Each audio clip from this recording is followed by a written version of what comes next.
Last class में share capital से related हमने चीज़ें पढ़ी कि जब कंपनी बनाई जा रही होगी तो एक authorise paid up capital company का बताना पड़ेगा, उसके एक नॉमिनल वैल्यू होगी, डिफरेंट क्लासेस ऑफ शेयर्स हो सकते हैं।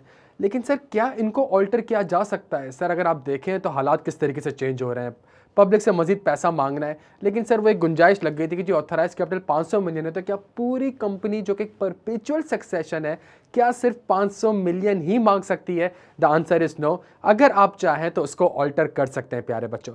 सेक्शन क्या कहता है उसको देखते हैं। अ कंपनी में by a special resolution alter the memorandum of association, because authorise paid up capital या शेयर कैपिटल मेमोरेंडम में लिखा गया था, तो अगर आपने उसके नंबर को चेंज करना है तो आपको स्पेशल रेजोल्यूशन ही पास करवाना पड़ेगा। और आप क्या क्या कर सकते हैं, आप चाहें तो अपना authorise paid up capital increase कर सकते हैं, ठीक है। आप अगर चाहें तो आप अपने शेयर्स को कंसोलिडेट कर सकते हैं, डिवाइड कर सकते हैं into the shares of larger amount. अगर आप चाहें तो कंसोल ना करें, आप मजीद सब डिवाइड कर दें अपने शेयर्स को इनटू अ स्मॉलर अमाउंट। और अगर आप चाहें तो आप कहते हैं कि नहीं भाई, जो 500 मिलियन की औकात थी ना और पेड अप कैपिटल 400 मिलियन है, तो ये 100 मिलियन भी उड़ा दो, इसको कैंसिल कर दो, अब लिमिट आपकी ऑथराइज पेड अप कैपिटल की 400 मिलियन पे आ गई है। तो आप इंक्रीज भी कर सकते हैं, आप उसको कैंसिल भी कर सकते हैं। ये चारों चीजें क्या है, इसकी क्या लॉजिक है, क्यों एक कंपनी कंसोलिडेट करती है, क्यों एक कंपनी सब डिवाइडेड करती है, क्यों कंपनी कैंसिल करती है, क्यों कंपनी अपने ऑथराइज पेड अप कैपिटल को इंक्रीज करती है, ये सारी चीजें हम इंशाल्लाह आज के लेक्चर्स में एक अच्छे इलस्ट्रेशन के साथ देखेंगे। लेकिन एक चीज हमेशा याद रखिएगा, अगर आप शेयर्स इशू कर रहे हैं या आप अपना शेयर कैपिटल बढ़ा रहे हैं या आप अपना ऑथराइज पेड अप कैपिटल बढ़ा रहे हैं, तो जो राइट्स अटैच होंगे वो एग्जैक्टली प्रोपोर्शनेट होंगे। सही है, ऐसा नहीं हो सकता कि जी फॉर एग्जांपल आपके एक ऑर्डिनरी शेयर्स हैं, आपने ऑथराइज पेड अप कैपिटल बढ़ाया और आप कह रहे हैं कि जी जो मैंने ऑथराइज पेड अप कैपिटल बढ़ाया है और इसके मद में जो मैं शेयर्स इशू करूंगा एक डिफरेंट क्लास होगी। इस तरीके से नहीं हो सकता। जो राइट्स उन शेयर्स के साथ एसोसिएटेड है वो प्रोपोर्शनेट होंगे, वो कैरी फॉरवर्ड होंगे। सही है, in the case the rights attach, अगर आप स्पेशली कंसोलिडेट या सब डिवाइड करते हैं, कंसोलिडेट और सब डिवाइड करते हैं, जो मैं नीचे डिस्कस करूंगा आपके साथ इंशाल्लाह, अगर आप कंसोलिडेट और सब डिवाइड करते हैं, in this case the rights attaching to the new shares shall be strictly proportional to the rights attach to the previous shares, so consolidated और सब डिवाइडेड। सही है, इसी तरीके से अगर आप अपना ऑथराइज्ड कैपिटल इंक्रीज करते हैं where any shares issued are of a class which is the same as that of shares previously issued, अगर आपके पास एक ऑर्डिनरी शेयर्स हैं, आपने ऑथराइज कैपिटल बढ़ाया और अब मजीद शेयर्स इशू करें, the rights attaching to the new shares shall be the same as those attached to the shares previously held। सही है, ये नहीं हो सकता। आप एज्यूम करें कंपनी, उसका ऑथराइज पेड अप कैपिटल 500 है और उसका शेयर कैपिटल भी 500 है, उसका पेड अप कैपिटल भी 500 है, उसको मजीद पैसे की दरकार है, तो वो कैसे करेगी? वो पहले ऑथराइज कैपिटल बढ़ाएगी। ऑथराइज कैपिटल उसने 1000 मिलियन पे कर दिया और मजीद पब्लिक से 500 मिलियन लिए। अगर उसने मजीद पब्लिक से 500 मिलियन लिए हैं और उस ऑर्डिनरी शेयर्स के मद में लिए और आपके पास एक ऑर्डिनरी शेयर्स आ रहा है ऑलरेडी जो आपने इशू करा हुआ है, तो जो मजीद ऑर्डिनरी शेयर्स भी इशू करें उनके राइट वही होंगे जो उन ऑर्डिनरी शेयर्स के थे। अगर आप चाहते हैं उनको वो राइट नहीं देना तो आप different class of shares issue कर सकते हैं। लेकिन अगर आपने different class of shares issue नहीं करे और आपने कहा कि जी मैं ऑर्डिनरी शेयर्स इशू कर रहा हूं, तो दोनों ऑर्डिनरी शेयर्स के राइट सेम होंगे प्यारे बच्चों। अच्छा, एक और चीज थी हमारे पास, कैंसिलेशन ऑफ शेयर्स है। ये cancellation of share shall not be deemed as a reduction of share capital. ये क्या सारी, ये कंसोलिडेट क्या है सर, ये सब डिवीजन क्या है, ये सारी चीजों को हम डिस्कस करते हैं। बस एक चीज सुन लें कि आप स्पेशल रेजोल्यूशंस के थ्रू उसको ऑल्टर कर सकते हैं और जहां आपने स्पेशल रेजोल्यूशन के थ्रू ऑल्टर कर लिया तो यहां आपने रजिस्ट्रार को बताना होगा, the company shall file notice to the registrar within 15 days from the date of special resolution. सही है, इसके एक फॉरन से इलस्ट्रेशन भी देख लेते हैं हम। JKL Limited has authorized and paid up share capital of rupees 500 million divided into 5 million shares of rupees 100 each. In order to increase the marketability of the company shares, the board of directors suggested the subdivision shares into the share of smaller part value of rupees 10 each without changing the total paid up value of the share capital. A special resolution to this effect was passed by the company and in its annual general meeting held on 24 अक्टूबर 2022। 24 अक्टूबर 2022 को AGM में 4 matter थे। ये जो business है ये special business है प्यारे बच्चों। सही है, अगर आपकी 24 अक्टूबर को हुई तो 15 दिन के अंदर, तो उसका मतलब है 24 अक्टूबर को भी काउंट करना होगा आपने और आपकी जो डेट आएगी वो आ जाएगी 7 नवंबर 2023। इस तारीख तक आपको अपना, that is 15 days from the date of passing the resolution, 7 नवंबर तक आपको अपना रेजोल्यूशन रजिस्ट्रार को पास करवा देना होगा प्यारे बच्चों। सही, अगर आपने इस पूरे सेक्शन की वायलेशन करी या फाइलिंग नहीं करी या स्पेशल रेजोल्यूशन पास नहीं कराया तो आपके ऊपर लेवल 1 की पेनल्टी लग जाएगी। स्टार्ट करते हैं एक न्यू स्लाइड से। जिसके अंदर ये कंसोलिडेटेड, ऑल्ट्रेशन, इंक्रीज, कैंसिलेशन, इस सबको एक बड़ी ज़बरदस्त प्रैक्टिकली समझने की कोशिश करता है। सिंपल से एग्जांपल है मेरे बच्चों, बहुत ही सिंपल एग्जांपल, एक बेसिक इलस्ट्रेशन लेके चलते हैं। कंपनी का नाम है ABC लिमिटेड। कंपनी लेट से पब्लिक अनलिस्टेड कंपनी है। कंपनी का जो नेचर है वो टेक्सटाइल कंपनी है। उसका जो ऑथराइज कैपिटल है वो 10,000 ऑर्डिनरी शेयर्स ऑफ ₹10 ईच है। तो इसके authorise paid up capital 1 lakh रुपए। सही है, इसका authorise paid up capital 1 lakh रुपए। अच्छा, चूंकि इसका authorise paid up capital 1 lakh रुपए है और उसका ऑर्डिनरी शेयर्स हमारे पास जो है वो भी 1 लाख रुपए का है, ठीक है। अगर फॉर एग्जाम्पल मुझे बहुत ज़्यादा पैसों की ज़रूरत है, मुझे मज़ीद पैसों की ज़रूरत है, तो मैं एक बड़ा सिंपल सा काम करूंगा। मैं सबसे पहले अपने ऑथराइज, मैं पहले गुंजाइश निकालूंगा। बोतल ही पूरी भरी हुई है तो मज़ीद पानी नहीं भर सकता, सही है, तो मुझे बोतल का साइज़ बढ़ाना पड़ेगा, मुझे मज़ीद गुंजाइश निकलनी पड़ेगी। तो कैसे निकालूंगा? मैं अपना ऑथराइज कैपिटल इंक्रीज कर दूंगा। तो मैं ऑथराइज का, इसका रीज़न क्या होता है? इसके बहुत से रीज़न हो सकते हैं प्यारे बच्चों, बहुत से रीज़न हो सकते हैं। मैं आपके सामने एक और इलस्ट्रेशन रखता हूँ। For example, there may be a reason that ABC limited is in the need of the money and it may do so by further issue of share capital. उसको पैसों की जरूरत है, उसको शेयर कैपिटल इशू करना है, सही है, या उसको एक मजीद kind of share capital issue करना है, या उसको एक new class of existing share capital issue करना है, या इसको कुछ नहीं करना, उसको सिर्फ और सिर्फ मजीद पैसे दरकार है इस शेयर्स इशू करने के मतलब। इन सारी चीजों को हम देखते हैं। मेरा ऑथराइज कैपिटल था 1 लाख रुपए का, मैंने ऑथराइज कैपिटल इंक्रीज कर दिया, 3 लाख रुपए पे लेके आ गया। मेरा ऑर्डिनरी शेयर्स 1 लाख था, मैंने जो मजीद बढ़ाए हैं 2 लाख रुपए, वो क्यों बढ़ाए? बिकॉज मुझे प्रेफरेंस शेयर होल्डर से पैसा चाहिए था। वो भी शेयर होल्डर है लेकिन प्रेफरेंस शेयर होल्डर है, वो different class of share holder है, लेकिन उनसे मैं पैसा मांग ही नहीं सकता था बिकॉज मेरा ऑथराइज पेड कैपिटल 1 लाख रुपए का था और वो ऑर्डिनरी शेयर होल्डर ले लिए थे। तो मैंने क्या करा, मैंने फौरन से अपना ऑथराइज कैपिटल बढ़ा के 3 लाख रुपए पे लेकर आ गया। 1 लाख तो ऑलरेडी ऑक्यूपाइड है, 2 लाख रुपए के मैंने प्रेफरेंस शेयर्स इशू कर दिए। ये मेरे पास हो सकता है। या फॉर एग्जांपल, मेरे पास ऑथराइज शेयर कैपिटल था 3 लाख रुपए का और मेरे पास एक क्लास ए शेयर्स थे और एक क्लास बी शेयर्स थे। क्लास ए के पास ऑलरेडी 1 लाख शेयर्स थे, मुझे एक और क्लास बी को शेयर्स इशू करने थे, एक डिफरेंट राइट्स के शेयर्स इशू करने थे। तो मैंने एक डिफरेंट क्लास बना दी जो कि मैंने कह दिया क्लास बी के हैं। हाँ, यहां पे क्लास बी और क्लास ए के राइट्स डिफरेंट हो सकते हैं, तभी तो डिफरेंट क्लास ऑफ शेयर्स हैं, ठीक है।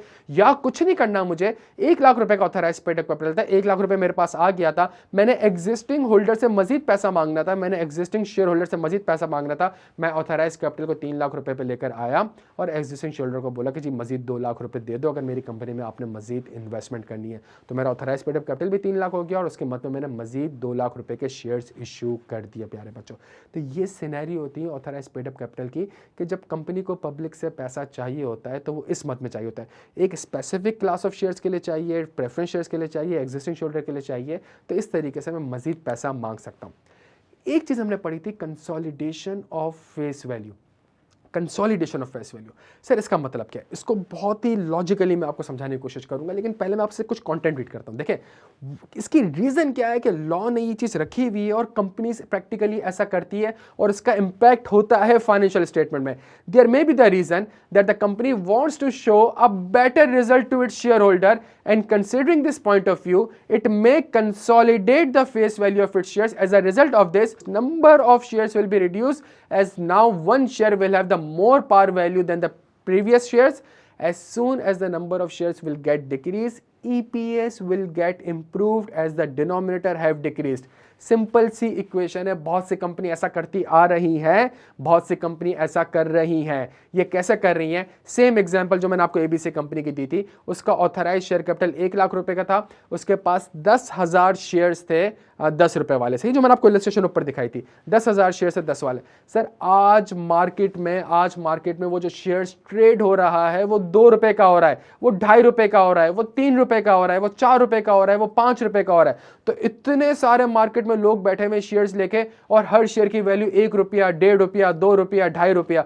प्यारे बच्चों मुझे अच्छा, और जब कंपनी प्रॉफिट कमाती है और उसको डिवाइड करती है नंबर ऑफ शेयर्स जो कि 10,000 होगा, तो ईपीएस बहुत कम हो जाता है, ईपीएस बहुत कम आ रहा है, सही है। और ईपीएस जब कम होगा तो मैं मजीद शेयर होल्डर को अट्रैक्ट नहीं कर सकूंगा। अगर ईपीएस मेरा कम होगा तो मैं क्रेडिटर से लोन नहीं ले सकूंगा। तो सर एक काम करता हूं ना, मैथमेटिकल इक्वेशन ही है ना, मैं ये ऐलान कर देता हूं कि जी हर बंदे के पास 2 शेयर होंगे, वो कंसोलिडेट हो जाएगा 1 शेयर में, कंसोलिडेशन ऑफ शेयर वैल्यू, सही है। हर बंदे के पास 2 शेयर्स होंगे, वो अब 1 शेयर तस्वुर किया जाएगा। इससे शेयर होल्डर के राइट पे कोई इंपैक्ट नहीं पड़ेगा, शेयर होल्डर की वैल्यू पे कोई इंपैक्ट नहीं पड़ेगा। मैं कहूंगा हर 2 शेयर 1 शेयर का हो जाएगा, तो पहले 1 शेयर 2 रुपए का था अगर, और 2 शेयर 4 रुपए के थे, अब वो 1 शेयर की वैल्यू 4 रुपए आ जाएगी। अब 1 शेयर की वैल्यू 4 रुपए आ जाएगी, शेयर होल्डर के राइट पे कोई भी इंपैक्ट मेरे प्यारे बच्चों नहीं आएगा। अगर कंपनी चाहे तो कंसोलिडेट भी कर सकती है। और जब मुल्क में इकोनॉमिक रिसेशन आता है, बीच में आपने देखा होगा स्टॉक एक्सचेंज सिग्निफिकेंटली डिक्लाइन कर रहा था, सही है, बहुत बड़ी बड़ी कंपनी के शेयर्स 2-2 रुपए 2.5 रुपए पे आ गए थे, 1.5 रुपए पे आ गए थे। तो उस वक्त बहुत सी कंपनी ने अपने शेयर्स को कंसोलिडेट किया था। कि अजीब लगता है यार कि एक बंदे के पास 100 शेयर पड़े हैं और 125 रुपए की वैल्यू है, सही है, मतलब बहुत अजीब लगती है इस तरह की चीज़ें। तो एक कंपनी है, लिस्टेड कंपनी है, तो इसलिए वो कहती है कि जी चलें जी कंसोलिडेट करें। लेकिन सर सब डिवाइड क्यों करें? सब डिवाइड का भी फायदा है सर, सब डिवीजन का बहुत फायदा है, बहुत फायदा है, सही है। मैं इसी एग्जांपल को कंटिन्यू करता हूं।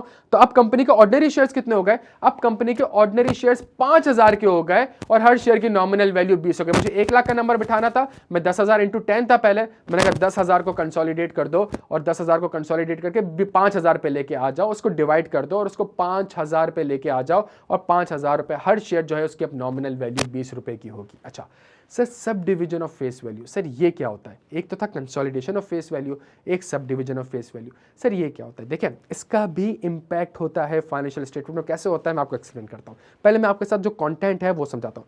Sir for decrease in EPS in this case, इससे होगा कि इससे ईपीएस आपका और कम हो जाएगा। इससे ईपीएस कम क्यों होगा?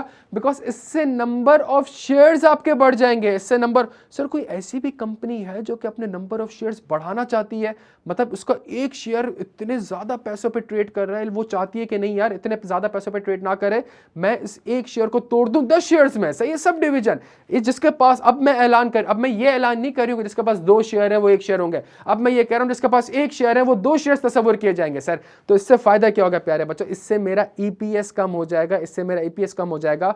इसका इंपैक्ट कंप्लीटली ऑपोजिट होगा कंसोलिडेशन से। In this case EPS of the company will get reduce as the denominator will get increased after the propose subdivision of the face value. लेकिन सर इसका फायदा क्या है? सर आप कभी Apple, Facebook, Twitter, इनके कभी आप शेयर प्राइस देखिएगा, इनके आप शेयर प्राइस देखेंगे तो सर लेट से एक शेयर 1 लाख रुपए का है। सर अब एक शेयर 1 लाख रुपए का है, मुझे फेसबुक में इन्वेस्टमेंट करनी है, मुझे एप्पल में इन्वेस्टमेंट करनी है, सही है, मुझे माइक्रोसॉफ्ट में इन्वेस्टमेंट करनी है, मुझे बड़ी बड़ी टेक्नोलॉजीज जो कंपनी है उसमें इन्वेस्टमेंट करनी है। लेकिन सर साला एक शेयर 1 लाख रुपए का है, मैं खरीद ही नहीं पा रहा सर, मैं खरीद नहीं पा रहा। कोई मसला नहीं है, कंपनी ने कहा sub division of face value, अब हमारे पास 10 शेयर मिला के 1 लाख रुपए बनेंगे, सही है। जहां एक शेयर पहले 1 लाख रुपए का आ रहा था, जहां एक शेयर 1 लाख रुपए का आ रहा था, उसको उसने सब डिवाइड कर दिया, सब डिवाइड कर दिया, सिर्फ इसलिए ताकि ईज ऑफ एक्सेस हो, लोग उस कंपनी के शेयर्स को आराम से एक्सेस कर सकें प्यारे बच्चों, सही है। अगर इसी चीज को मैं इलस्ट्रेट करूं यहां पे सब डिवीजन ऑफ शेयर्स, तो इसमें क्या होगा? इसमें नंबर ऑफ शेयर्स आपके 20,000 हो जाएंगे और वो 5 से मल्टीप्लाई हो जाएगा। तो इसका मतलब है कि जी अब नंबर ऑफ शेयर्स आपके ज्यादा हो जाएंगे। ऊपर वाली इलस्ट्रेशन में 5,000 शेयर्स थे 20 रुपए का, इसमें आपके पास 20,000 शेयर्स हो जाएंगे 5 रुपए के। इसमें चूंकि नंबर ऑफ शेयर्स आपके पास ज्यादा हो जाएंगे, अर्निंग्स तो उतनी रहेंगी, उस अर्निंग्स को अगर आप 20,000 डिवाइड करेंगे तो आपका ईपीएस तो कम होगा। लेकिन सर इससे एक फायदा ये होगा कि मार्केट अब उस शेयर्स को एक्सेस कर सकेगी, सही है। शेयर की जो हमारी नॉमिनल वैल्यू होगी वो कम होना स्टार्ट होगी, तो मार्केट बड़े आराम से एक्सेस कर सकेगी। फॉर एग्जाम्पल मेरे पास फेसबुक का एक शेयर है जो कि 1 लाख रुपए का है। कंपनी कहती है कि जी हम इसको सब डिवाइड कर रहे हैं, और सब डिवाइड का मतलब ये है कि आपके पास 1 लाख रुपए के शेयर्स हैं, मैं इसको नहीं कह रहा, लेकिन आपके ये एक शेयर्स को मैंने 5 शेयर्स में कन्वर्ट कर दिया है। मैंने आपके इस एक शेयर्स को 5 शेयर्स में कन्वर्ट कर दिया। अब मेरे पास 5 शेयर्स हैं, वैल्यू उसकी 1 लाख रुपए।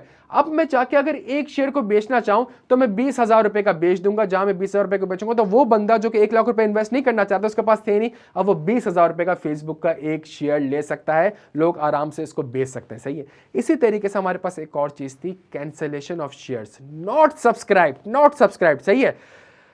इसमें क्या होता है, एक कंपनी मैंने बनाई, मैंने कहा भाई paid up authorise paid up capital 500 million, सही है, authorise paid up capital 500 million, और कंपनी ने उसमें से लेट से 400 मिलियन यूज़ कर लिए। अब मैं कहता हूँ यार कंपनी कल को वापस से 100 मिलियन मांगेगी, या कल को कंपनी वापस से 100 मिलियन की गुंजाइश को पूरा करने के लिए पब्लिक से पैसा मांगेगी। मैं चाह रहा हूँ यार इसको ख़त्म करूँ, पब्लिक कंपनी पैसा मांग ही ना सके, बस जो पब्लिक से पैसा मांगना था मांग लिया। मैं अगर चाहूँ तो मैं ऑथराइज पेड अप कैपिटल को अपने कैंसिल कर सकता हूँ, सही है। मैं कहता हूँ 500 मिलियन का पेड अप कैपिटल या तो बढ़ा सकता हूँ जब चाहिए, और अगर नहीं चाहिए फुजूल में पड़ा हुआ है तो इस ऑथराइज पेड अप कैपिटल को मैं कैंसिल भी भी कर सकता हूं, सही है। ये रीजन होती है ताकि मजीद कंपनी पैसा ना मांगे। तो इसका मतलब है आपका ऑथराइज पेड अप कैपिटल अगर 1 लाख रुपए था और आपने 80,000 रुपए के शेयर्स इशू करे हुए थे, तो 20,000 की जो गुंजाइश आ रही है, जो अभी तक आपने पब्लिक से पैसा नहीं मांगा और आप चाहते हैं कि मैं आगे जाके भी ना मांगू, कंपनी आगे जाके ना मांगे, तो इस 20,000 रुपए को भी आप कैंसिल कर सकते हैं प्यारे बच्चों। तो ये हमारे पास चीज थी consolidation, sub division, increase and cancellation, सही है। तो शेयर कैपिटल से एक कंपनी इस तरीके से खेल सकती है। पैसे की जरूरत है, इंक्रीज कर दो। पैसे की जरूरत नहीं है, ऐसे ही ऑथराइज कैपिटल पेड अप करने में गैप आ रहा है, खत्म कर दो, वाइप आउट कर दो, अपने शेयर्स को कंसोलिडेट कर दो, अपने शेयर्स को सब डिवाइड कर दो प्यारे बच्चों। Thank you so much.